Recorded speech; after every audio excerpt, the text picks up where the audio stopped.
Hello, hello. Hi, dear ones. Welcome to another self-love sermon. Hello, Instagram. Hello, Facebook.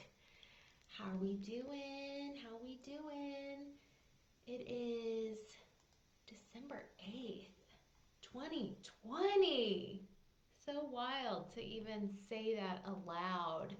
It is December 8th, 2020. My body is like, no, it's not. There's no way that's possible. Even though I've been staring at a calendar that says December for 8 days now, I cannot believe it. Who is with me? Once you're here, let me know in the comments below. Tonight we are talking about all things intuition, internal guidance systems, that inner knowing. We're going to talk about body wisdom, body intelligence, inner authority, where that confidence comes from, and how to harness, sharpen, and trust our intuition, because guess what? It's a positive feedback loop. When we trust our intuition grows. And when we act on our intuition, it shows up more and more. It puts that little hand up. Hey, I'm here. It pokes us. Hey, you might want to consider this. Maybe for you it's a gut feeling. Maybe for you it's goosebumps and chills up and down your spine. Maybe it's a full body resonance and a full body yes when you see something you want. I love playing with that overlap of a resonant yes and an intuitive knowing and where they overlap. It's very helpful to explore. This is all an experiment in divine feminine self-love. So if you are here with me tonight, I honor you. We are going to practice some meditation. We are going to intuitively move our bodies together. And this is all with the intention of loving ourselves more, of knowing ourselves more, of being more aware and awake in this life, of being more present, more joyful, and have less suffering. If we haven't met yet, my name is Ellen Gilbert. I'm a divine feminine self-love coach. I define that as self-love that shamelessly pursues pleasure, rest, community, that knows its worthiness, and you are worthy. If you're joining me here, this is right where you belong. You are in the right place. It's an invitation every Tuesday at 8 p.m. Eastern for a self-love sermon. It's an invitation to say yes to yourself, to hit pause on the day, to hit pause on that treadmill of capitalist patriarchy that we're all living in. It's the system we all live in. But this is an invitation to hit pause and to come home to your passion, to come home to your pleasure, your purpose, your presence. You are welcome here. All right. If what I say resonates with you and you feel so inclined, and this isn't your first time, I invite you to make an energetic exchange. You are welcome to make this exchange with me. I give these sermons freely. And I would, of course, love to work with you. I give free 30-minute coaching calls to all my new clients. So if you're curious about self-love, self-care, if you want to accept your body, if you want to understand your thought patterns, if you want to make a life change, a new job, a career transition, a relationship transition, if there's something you're trying to manifest, book your free 30-minute call with me. I would love to hold that space for you. It's totally free. There's no pressure. There's nothing to lose and everything to gain. I'm just going to hold crazy awesome space for you and ask you really powerful questions. The questions aren't always easy, but they're definitely powerful. All right, welcome. Oh, hi, Caitlin. Welcome, darling one. How are you? Good to see you here. We are talking about intuition tonight. I'm excited. Are you excited? Just a little check-in before we have our opening ritual. I would love to hear from you, dear ones, worthy ones, precious ones. What is your body telling you today? What is your body telling you right now? And maybe you're just like, what the hell? I have no idea. I've never even asked myself this question. That's okay. That can be your answer. If you want to answer courageously, I will read it aloud. It is an invitation. The door is open. What is your body telling you today? So maybe closing the eyes, checking in, if that means placing a hand on the heart, on the belly, or both. Taking some deep breaths.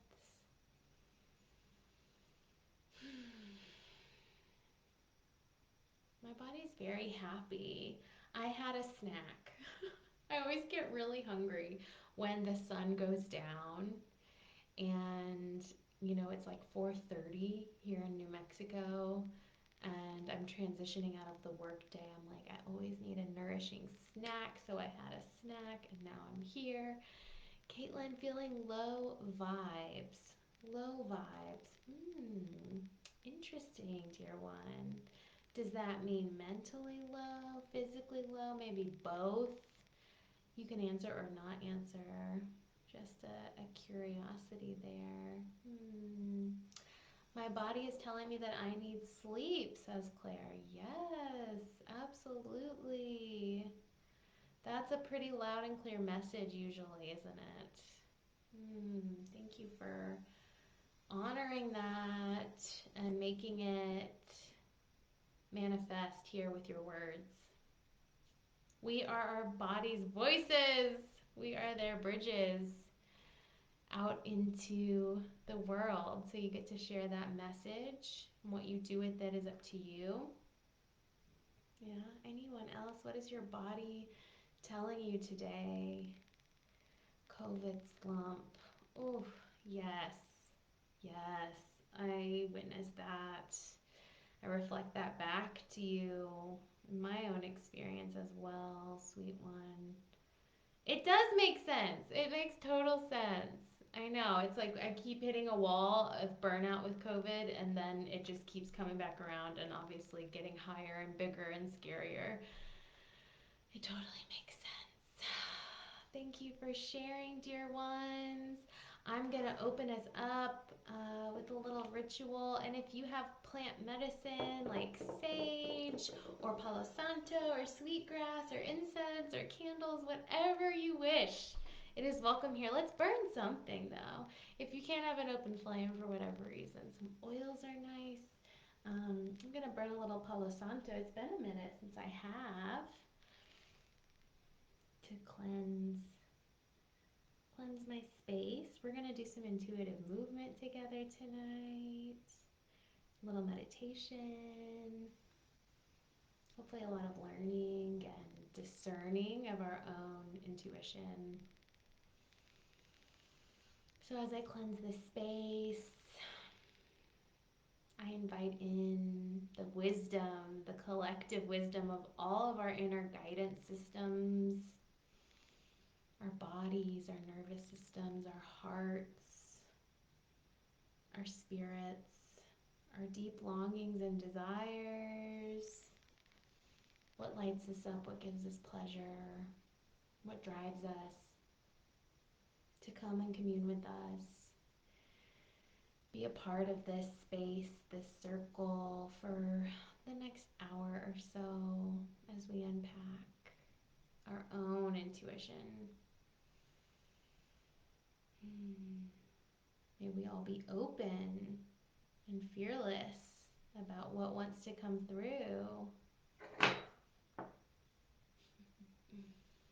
It smells so good.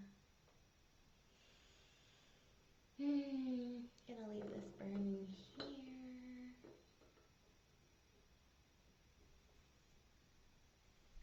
Bring my hands together at heart center. I seal this intention. Taking a deep breath in with you, lovelies.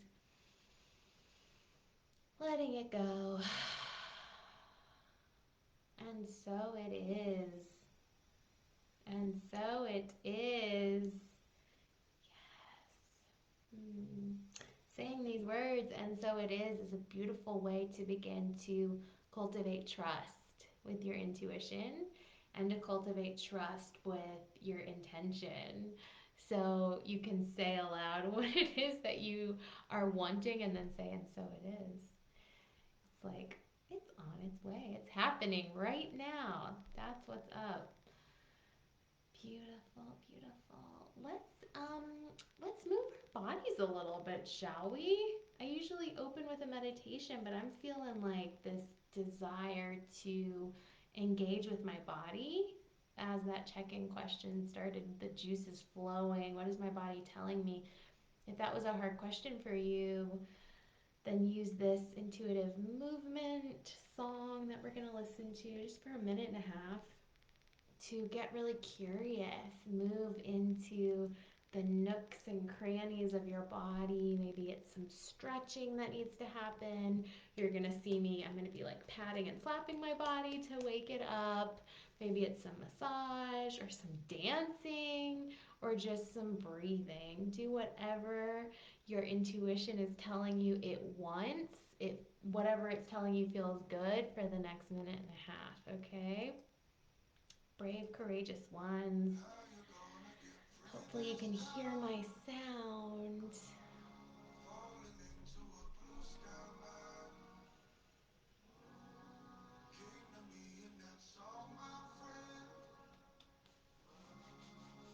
Waking up the body.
Hmm.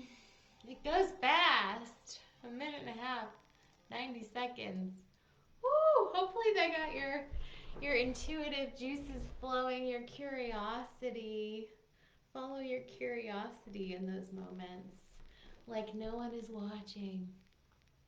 Beautiful ones. All right, let's talk intuition. Probably the top curiosity of my clients because I'm always saying, what's your intuition telling you? And I'm sure they're like, what am I paying you for? Um, but really, I consider my job as a coach to help my clients learn to tap into and trust their intuition. I can't do that for them. You know, it looks different for all of us, and we are the experts in our own lives. And if we don't feel like we are the experts in our own lives, then I think it's high time we start studying up, reading up, getting schooled in ourselves, in our own patterns, in our own longings, in those areas that we need to work on. Maybe that universal assignment that people keep telling us keeps coming up in our communication with them. And the expert in our intuition. How does it show up in your body? How does it show up as your higher self? What can you trust and what is not to be trusted? Because we've got it coming in from all sides, don't we? With these crazy things called thoughts that we have that really have nothing to do with who we truly are, and yet we get so caught up and identified with. So, I define intuition, I always say it's my inner guidance system. And I don't know about y'all, but I had to go up into the rusty attic where my like inner child had buried it in a dusty trunk and, dust it off, oil it up, like shake it loose from all the debris and get it working again. I had to repair it. I had to repair my own intuition because, like many of you, I was taught from a young age that my body is sinful. It is not to be trusted. My desires are not to be trusted. Pleasure is dangerous. Um, and the mind as a whole is sinful and will lead me astray. And that human nature is bad. So I've really spent, I would say, the last 4 or 5 years, I wish I could say longer, but really not that long, truly making a practice of repairing this intuition that I had let rust and collect dust for so long. You know, intuition is defined as the ability to understand something immediately without the need for conscious reasoning. Like, boom, immediate knowing. It's a still small voice that whispers to you. Sometimes it's an inner knowing, it can be like a heaviness, it can be a gut feeling. A lot of people feel it in their gut or in the heart, fluttering. It speaks with a higher authority. It might sound to you like God or Holy Spirit, whatever you connect with. A wise teacher could take on the voice of a trusted friend. It just sounds true. It sounds true and you can't deny it. You can't deny it. And following it is so much more fulfilling and sustainable than following someone else's advice because it's coming from you.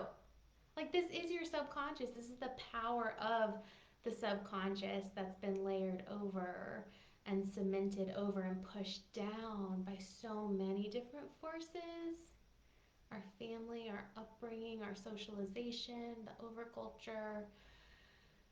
I mean, it has been pushed down for so long in many of us that you might feel like totally out of relationship with it. Like, maybe you're here and you're just like, I have no idea what that is. But are you curious? Curiosity is a beautiful doorway for the intuition. So, a little bit about my story with finally dusting it off and repairing my intuition. I was in a really challenging job with a really challenging boss several years ago, and it was getting to the point where my boss's voice was my inner critic. Like, I could hear their voice in my head as the inner critic, and I would constantly criticize myself, and I would hear it on the weekends. I would hear it on things that weren't even work related. Can anyone like relate to this? It was just that constant, like, you're not good enough, you'll never be good enough. I mean, things that they never even said to me, but that I was twisting out of proportion and I was taking out of context, and it had been so ingrained that I had to constantly be looking over my own shoulder to make sure I didn't slip up, I didn't make mistakes, that I was always perfect and didn't break a sweat. And it got so bad, and this was before I even knew what an inner critic was.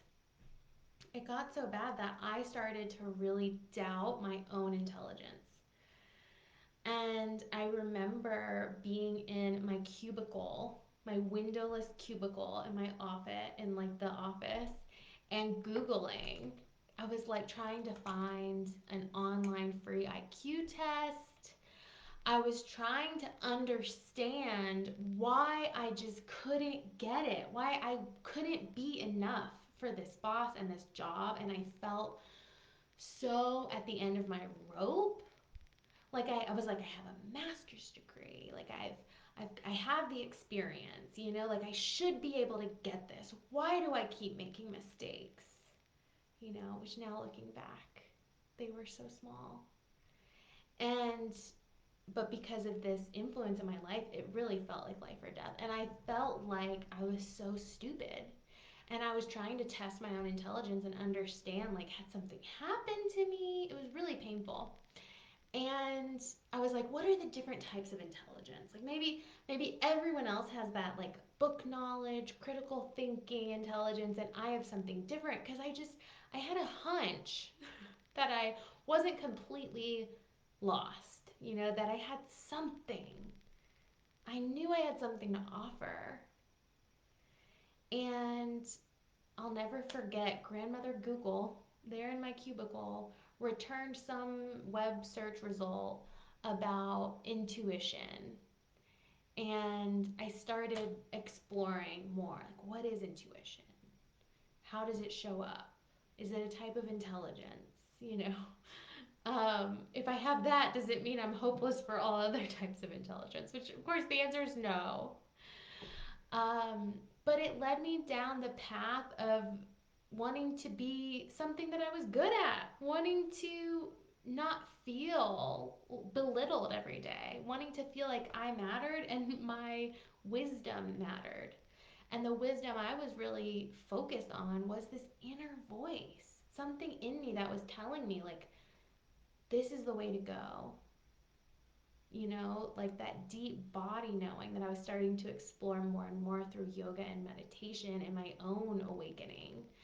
And that's how I found coaching. It was through looking at all the intuitive kind of careers. And then intuitive coaching came up, and the rest is history. It was like, okay, I have to do everything I can to make this happen. And years later, I did. I am.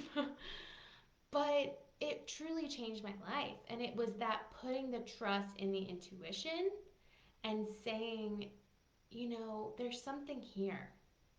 There's something here that I've never really allowed myself to listen to, and that I've allowed fear to hold me back from.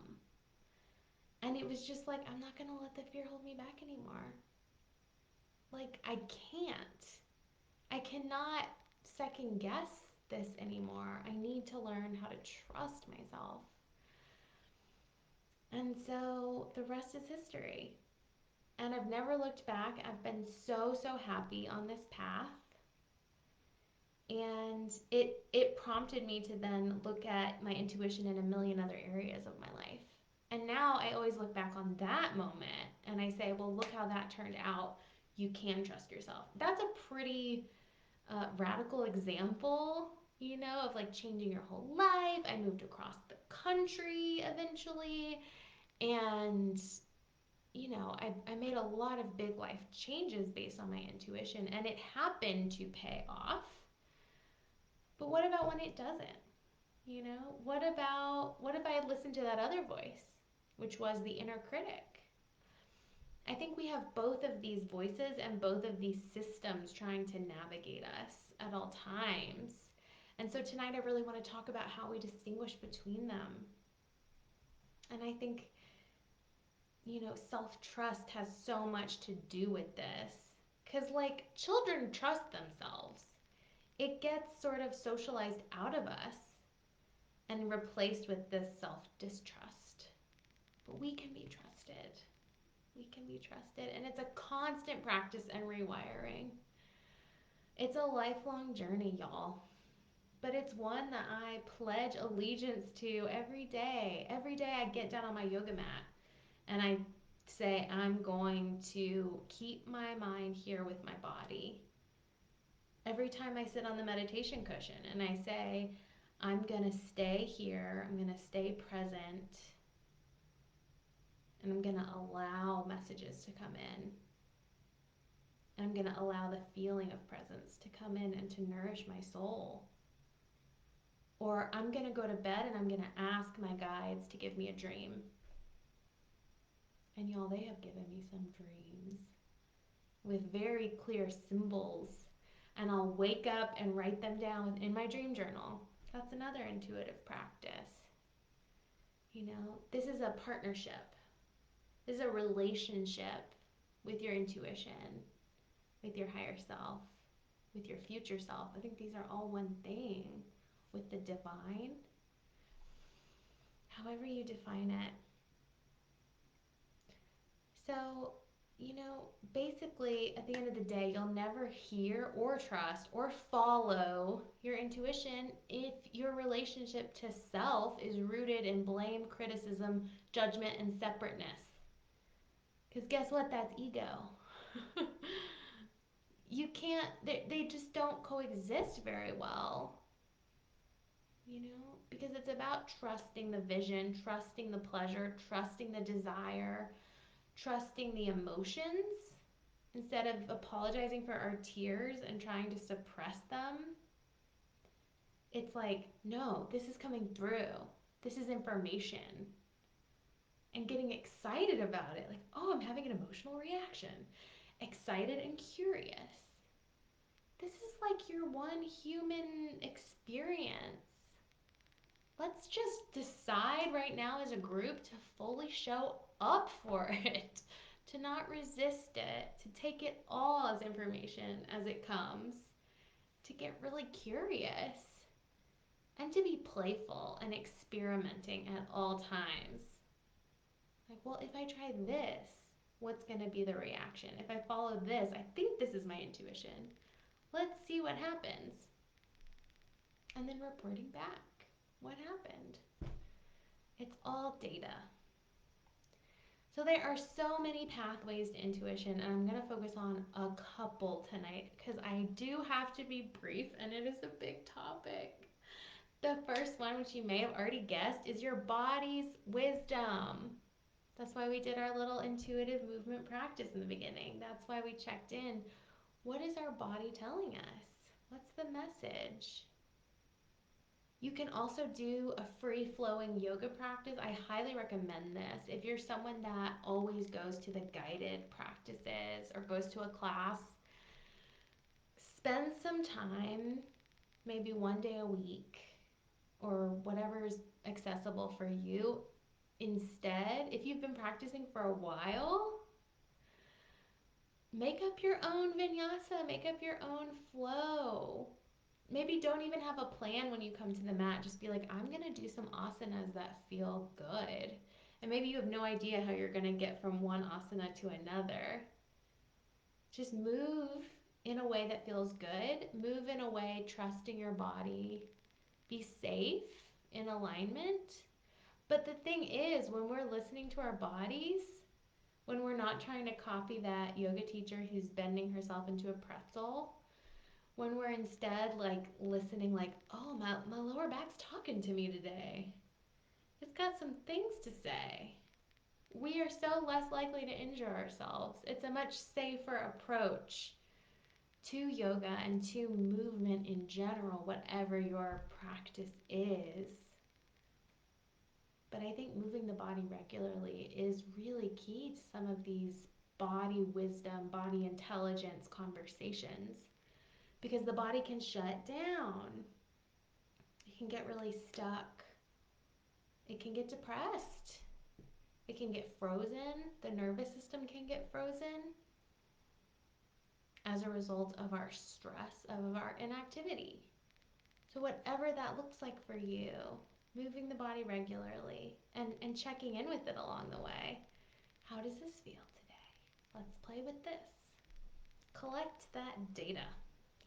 Mara Glatzel is a coach that I love, and she says, check in with yourself every day before you check in with your to-do list. Because how many of you are just like rolling out of bed and onto the first to-do list and into the system and the flow and the cycle and the nonstop doing and going? What would it look like if tomorrow you woke up and before even getting out of bed, your first thought, your first question was, how did I sleep? How is my body? How do I feel lying here? Maybe doing a quick body scan from the tips of your toes all the way to the crown of your head and making this the same routine at the end of the day. It's great for helping to relax the body and fall asleep. Put yourself on your list. Like, check in with yourself throughout the day. I call it keeping a finger on the pulse of my nervous system. I'm so interested in how my nervous system gets hijacked. And to have a compassionate relationship with that nervous system, I have to constantly be checking in with it. And in a non-judgmental way. I think so often we have a nervous system reaction to some external stimuli. Our heart starts beating, our breath increases, our muscles tighten, everything contracts. And we feel like we are bad for the reaction that is natural, protective, evolutionary. I'm going to take a sip of water.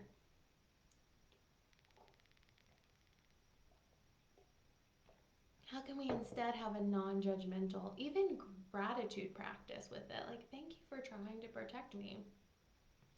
I understand what's happening here. I understand why I'm hijacked. You know, that's part of the intuition.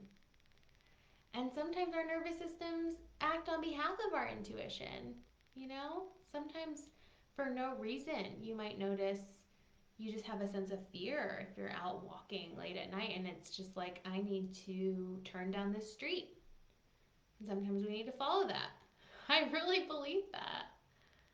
You know, it helps keep us safe, and it can use our nervous system along the way. I mean, at the end of the day, our bodies are smarter than our brains. They just are. And we are not our brains. I think we're so identified in this society of being the logical thinker, and we identify with our thoughts so strongly, right? It's like, I am my thoughts, and my body's a vehicle for my brain. But our bodies are so intelligent in so many directions. Like, a woman's body can contain the eggs of not only her daughter, but her daughter's daughter. Like, there's information in there that we can't even comprehend. And like, epigenetics is teaching us, like, 7 generations of trauma can get stored in the human body. Like, that's information, that's data that our brains aren't necessarily aware of how to unpack, or our logical thinking mind doesn't know what happened to maybe our great great great great grandmother. But somewhere in our bodies, we know we have a body intelligence and a body knowing. It's astonishing. It's amazing. We can just sit in awe at what our bodies do, the different systems, how they work. And even though we can understand it logically, these things happen without us thinking about it. And it's all amazing. It's all so amazing. I think it can be as simple as putting our hands on the body. And like I said, maybe that first thing when you wake up, putting a hand on the belly, putting a hand on the heart or the chest or wherever feels good. And just saying, thank you. I trust you. Reveal yourself to me. Like, reveal your wisdom to me. Start that relationship now. Maybe you've relegated your body to the sideline for so long that it needs that consent to be rebuilt and reshaped. If you've pushed and pulled your body in a million directions it didn't want to go, or if something happened to you non-consensually in your body, then you need to start building consent with your own body to help heal this wound. This is something I'm working on right now. Is just maybe even before you eat a meal, it's like, am I sure this is what my body wants right now? Am I sure this is what my body needs? You know? Getting that consent, that felt sense of yes or no before proceeding. We need to raise our children from a young age to be able to listen to their own bodies. Don't force your kids to hug someone. Like, maybe their intuition is telling them, I don't want to hug that person. That's a consent relationship with our own bodies, and it starts really young.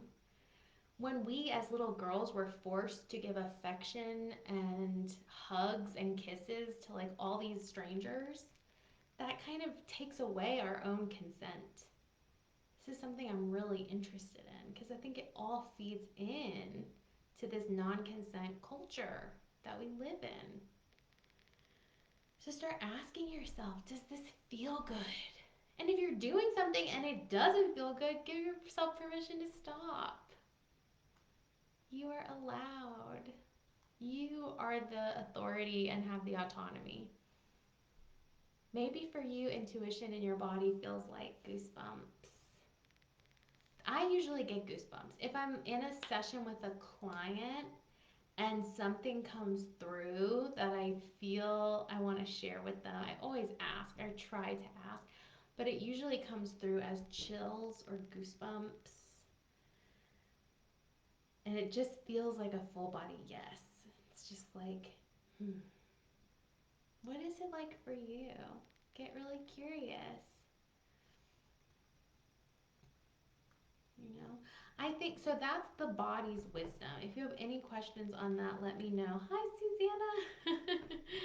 Yeah, start getting curious about how your body's wisdom is revealing itself to you. Um, that's the first kind of tool in your intuition toolkit. The next one I would say is more of the thought work, which is fascinating. And I don't know if it's more challenging than the body stuff. I think it is for me only because I've been so identified with the thoughts, which I'm a recovering thoughtaholic. You know, we get so addicted to our thoughts. And what the intuition how we can discern our intuition from the ego is by noticing what the mind does naturally. So we have to do this without judgment. Again, it's what the mind does naturally, and it's probably trying to protect you. But it's not necessarily the most efficient way, the most powerful way, the most wise and strategic way that your higher self or your intuition would be in that scenario. So again, maybe there's like that inner critic and that intuition, these two navigational systems. In that case, the inner critic is the ego and the intuition is the higher self. But how can you tell the difference? You know? When it comes to your thoughts, and maybe your inner critic sounds like you. Maybe they have the same exact voice. I do think you can start to get really curious though. Like, okay, this sounds like my boss. Or this sounds like my spiritual teacher. Or this sounds like something a trusted loved one would say to me. You know? You can put the thoughts through a test of your own design and again, use your intuition. What seems to be the truth in that situation? And you're not going to be like perfect at it tonight or tomorrow. You're not going to be like, oh no, I always know the difference. This is a practice. And again, it's different for all of us. But if you want to start discerning your ego from your higher self, I really encourage you to sit in a non-guided meditation, to sit quietly with yourself, with your thoughts. And again, if you're new to meditation, I always tell new students the goal of meditation is not to stop thinking, okay? We have got to stop with the pushing away and resentful judgment and resistance of our thoughts. Because what does that do? That creates an attachment and that perpetuates the cycle and makes it harder. And then we don't want to practice because we think we're bad at it. So witness every thought that comes up. one of my teachers said, be like the cat outside of the mouse hole, watching the mouse, waiting for the mouse. You know, you can be that way with your own thoughts. It doesn't have to be a pushing away, like, oh, if, as soon as I have a thought, it's broken, the spell is broken. No, you're waiting for the thought and you're curious, like a cat. You're gonna pounce on it and you're gonna look at it and be like, what was this? Because these thoughts are not us. They come from some unknown source and we don't know where they go. But one thing is for sure, they are not here to stay. They can bring an emotionality and a resonance in the body. They can create reactions in the nervous system. They can create deeply grooved patterns in the brain, but they are not forever. And we are not them, they are not us. So I really encourage you, if you don't already have a meditation practice, maybe just commit to trying tomorrow to sit for 5 minutes or tonight after this sermon and witness your thoughts. What does my mind do naturally? Get curious, you know? And I'll tell you some hints to discern the ego from the higher self. The ego loves to divide and separate and judge and throw shade and criticize. The ego is like, oh, we're better than her, we're better than him. Or, oh, we're worse than her, we're worse than him. That's still ego. Anything that's comparing, contrasting, labeling good or bad, or trying to see yourself reflected in it, making everything about you, that's ego. You know, that constant question, okay, well, what does this have to do with me? Or what do I stand to gain or lose? Because the ego is very insecure and very afraid and not bad or to be pushed away. We can't. I mean, this is part of us. And we can have compassion for our egos because they're very fearful creatures. Very fearful creatures. Yeah. Those are some like cheater ways to notice, like, oh, that's the ego. It's rooted in fear. So, guess what the higher self is rooted in? In contrast, love. Like pure love. It's that boundlessness. So, instead of that limitation, separation, contraction of the ego, yeah, I'm connected to all beings everywhere, to the universe, to God, Goddess, to the planet. It's just that sense of like, I know I'm worthy, you know? Whereas the ego is still over there hustling for its worthiness. The higher self's like, yeah, I'm good. I got this. And it's not false confidence, it's just a quiet truth in its presence. It knows its place, and its place is really fucking high up because it's the higher self. It's very secure. It has enough space not only for itself, for you, for the ego, for all these parts, but it has space for others. It's like, come, let me hold space for you. I've got a little more energy, a little more love, a little more light to give, you know? And we don't need to shame ourselves when we're not in that energy of higher self. And it looks different at different times in our cycle. I was shocked to discover a few months ago that when I was bleeding, I actually had more space to give to someone that called me. And I was just like totally there for her. She was having a breakdown. And I was like, I'm bleeding and I'm still holding amazing space.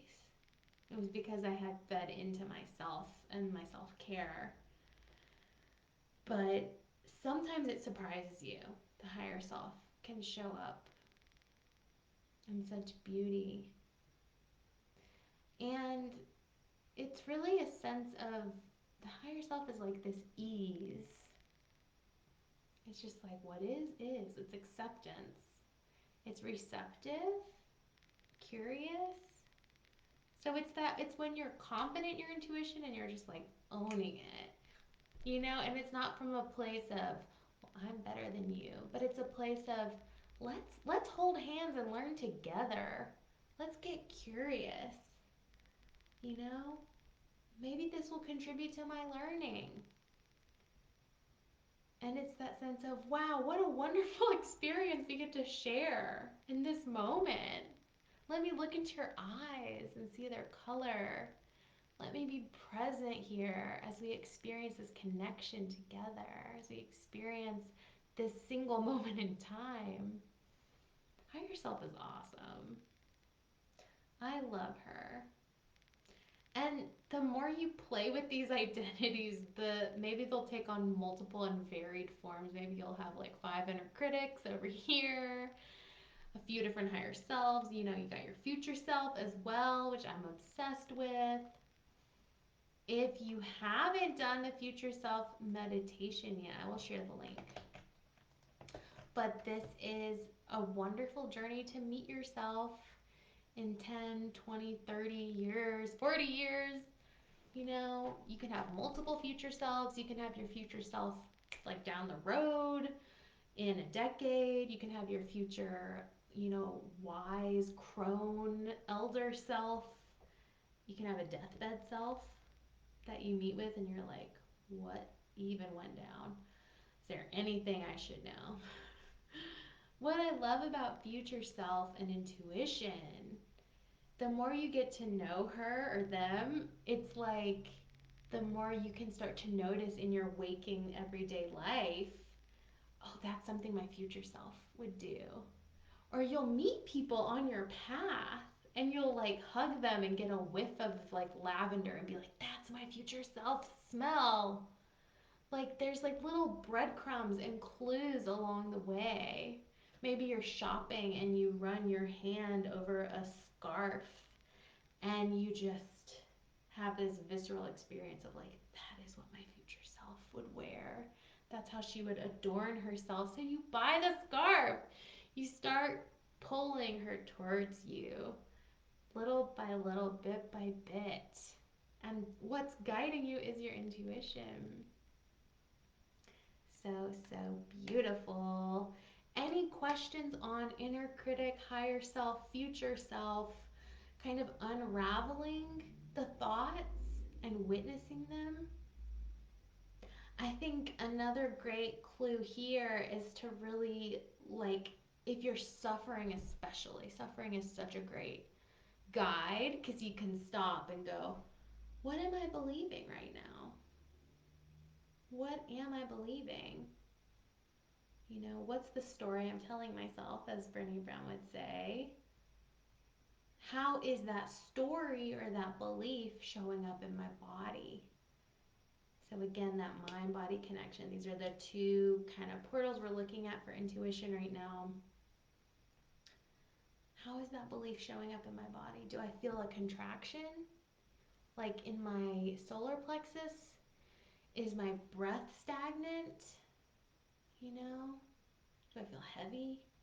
You can ask questions like, what's the temperature? What's the color? What's the texture? What's the weight of it? Get really curious. Paint a picture. This belief has power, you know? And it's probably from the ego if you're suffering. Because what does the ego do? What does the mind do naturally? It elaborates and predicts all day, all night, until we wake up and say, I can actually choose another way. I can choose a more resonant, higher self thought. And I can go with my intuition. Luckily, we do have choice. So probably one of the best things the meditation practice has given me is these questions. Oh, is the mind elaborating? One teacher calls it future tripping. Am I tripping on the drug of believing that I can predict the future?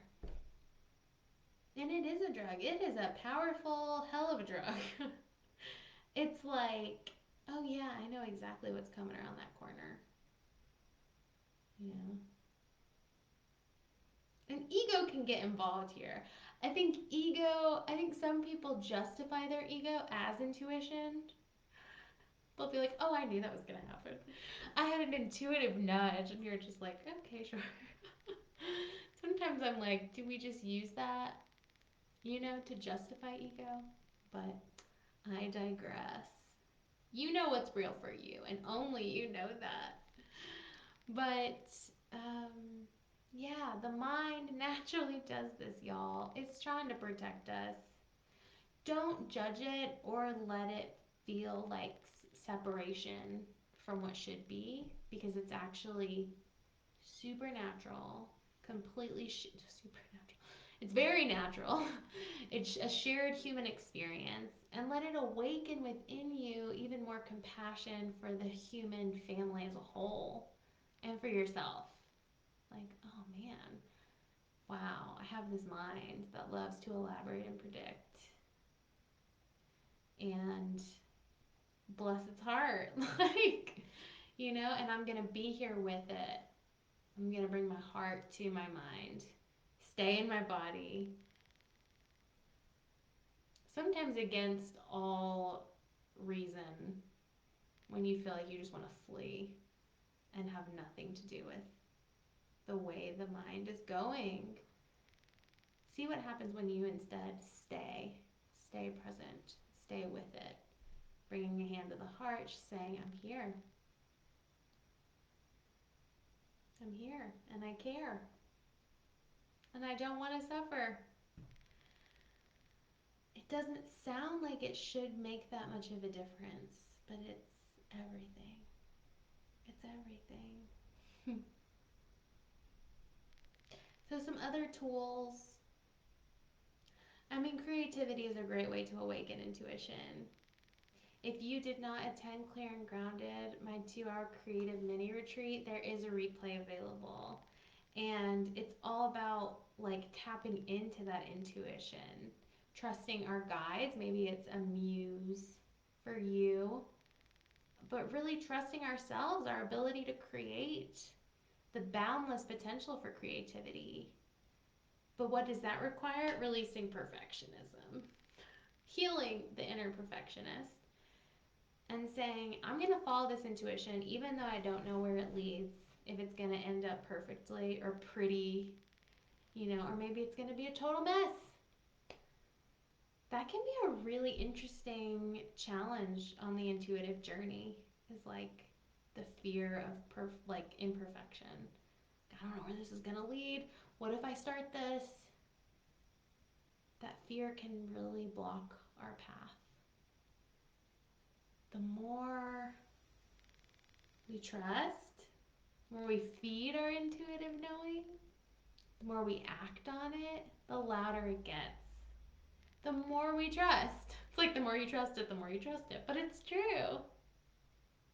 And it goes from a whisper to a booming voice. And it oscillates and it fluctuates. And it's all a beautiful mystery. You can also use tools like journaling. If there are specific prompts that really work for you, like some of the ones I've been sharing, like what am I believing? What did I dream last night? What's been on my mind? Where is the mind going constantly? What gave me a full body resonant yes today? These are all great data points to collect. And if you work with astrology or tarot, these are intuitive tools, y'all. Like, they don't exist in some perfect space where they're always correct. They're tools. We have to bring our intuition to them to discern our path. What's right? What's next? But it's all in our subconscious. Like, that's the amazing thing. You have everything you need. You have everything you need. Maybe the only missing ingredient is trust and a little bit of jumping off a cliff, leaping into the unknown. What questions do y'all have about intuition? I would love to hear in our last 5 minutes. And then the final thing I would really suggest is be in community with others, be in real, authentic relationship with other human beings. This will sharpen your intuition like nothing else because you can ask them, I'm hearing this and this and this from you. Is that correct? You know? And start playing with it. And you'll see the shock when they're like, that's exactly how I was feeling or what I was thinking. You can use it as a mirror to test some theories out because sometimes we can't have all these conversations on our own. We'll just drive ourselves nuts. We need to have space held and hold space for others and test it out. Do it in a compassionate way. Don't tell people you know exactly what's going on. Ask them, I'm getting this sense. Is that right? It can be a really great gift for them too. And it'll help you gain your own intuitive trust. So feed it. Feed your intuition with space and silence. Anything nurturing, like rest. Feed it with taking those leaps of faith. Feed it with these tools. Feed it by scheduling your free session with me. Feed it with coaching. Feed it with meditation. And with tapping into your body, with asking your body, what do you need? What are you trying to tell me? So, as we close, I would like us to do a little bit of body talking. So, what I mean by this is we're going to ask our body parts. We're going to check in, ask them some questions, see what they have to say. So, closing the eyes, if that feels okay, take a deep breath in and sigh it out. Good. Invite you to start with your feet. Do you feel your feet on the ground? Maybe like I do. Connecting to the earth. You can imagine you're breathing in and out through the feet, sending your awareness and attention there.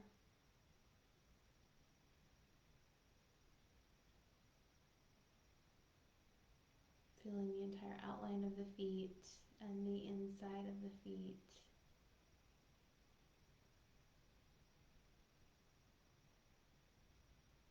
Is there buzzing or aliveness, tingling or numbness?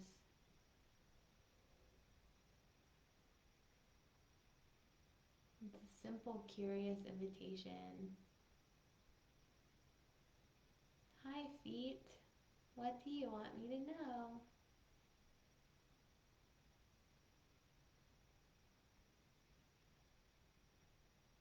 Acknowledging the message that comes through.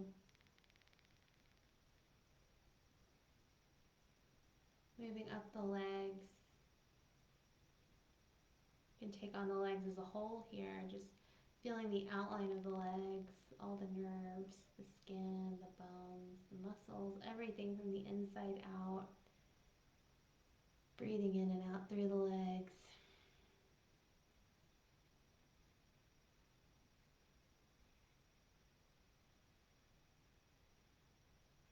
Simple, curious invitation. Hi, legs.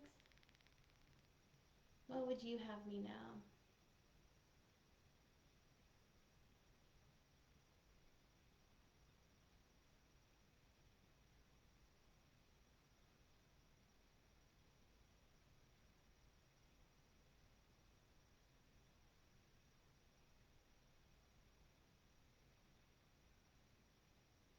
Acknowledging the message as it comes through. Moving on up through the womb space. You're a womb-bodied person, or the sacral chakra, space between the hips, the pelvis, the low back. Breathing in and out. Feeling this area from the inside out.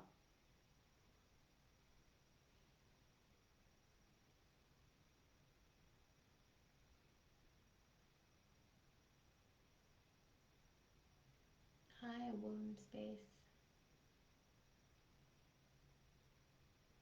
What would you like me to know?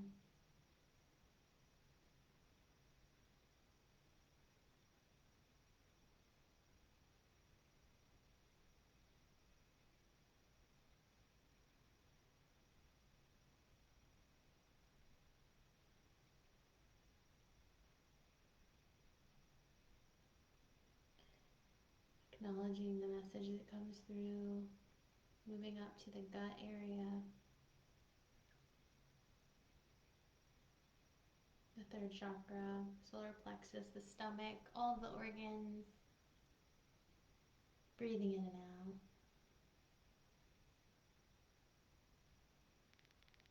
Feeling them from the inside out, filled with awareness and aliveness.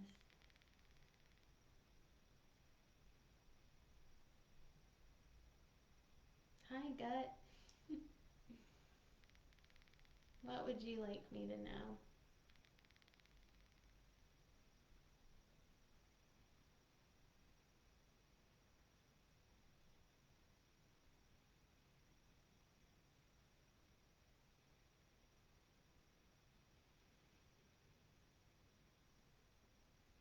Feel the resonance as you acknowledge the message.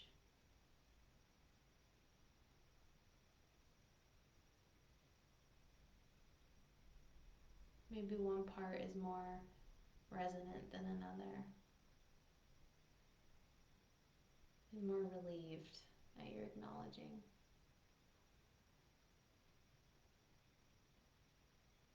Take a deep breath in.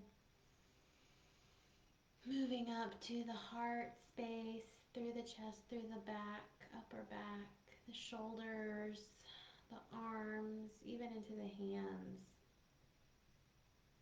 This entire upper body,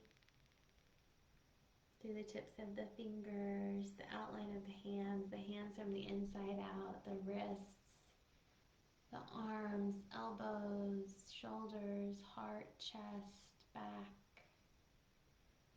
buzzing with aliveness, resonant, filled with your awareness and attention. A gentle invitation. Hi, heart. Hi, hands. What would you have me know?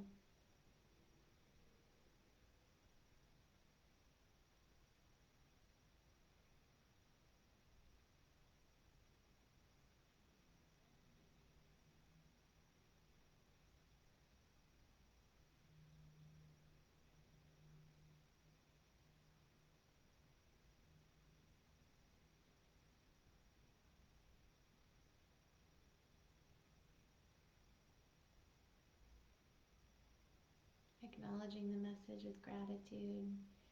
And finally, moving up into the head, the third eye, crown chakra, the entire face, the scalp, back of the head, the brain,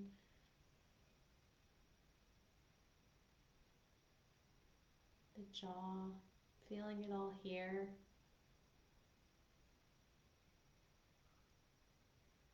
Asking it, hi head, what would you like me to know?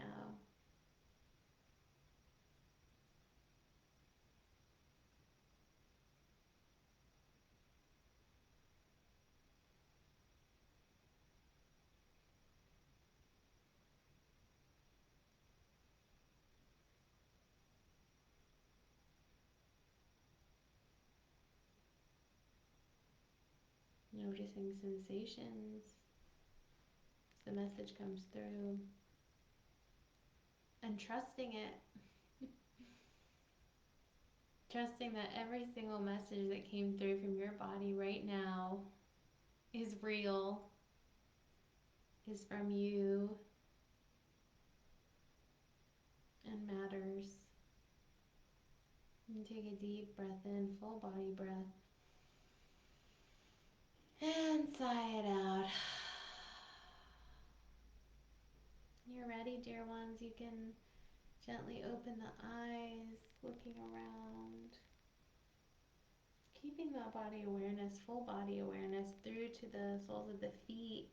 Keeping that earth connection all the way up through the crown of the head. Your body is your spirit. It's how you connect, it's how you interact with the world, with others. It is not to be underestimated or relegated or kicked to the curb. I would love to hear what messages came through from your body, and I will share what came through mine. I know we're late on time, but it was quite interesting and profound for me. My feet said, "You are connected." My legs said, "You can let go." My gut said, "I'm afraid." My my my womb said, "Something needs healing." My heart said, "You are good." My head said, "This feels good." What did your body tell you? I would love to know. So interesting. Every single one of those statements matters. We can have a range of experiences at any given moment. You can also journal on the body. Start journaling from the perspective of different muscles or organs that you're working with. Precious ones, I'm here for you. If you have any questions, DM me, let me know. Book your free session. I'm really excited for next week. We're going to be talking about what the inner winter is all about and how to use this time to heal from internalized capitalism and patriarchy as divine feminine beings. It's going to be good. Susanna, I felt a lot of love, especially from my womb space.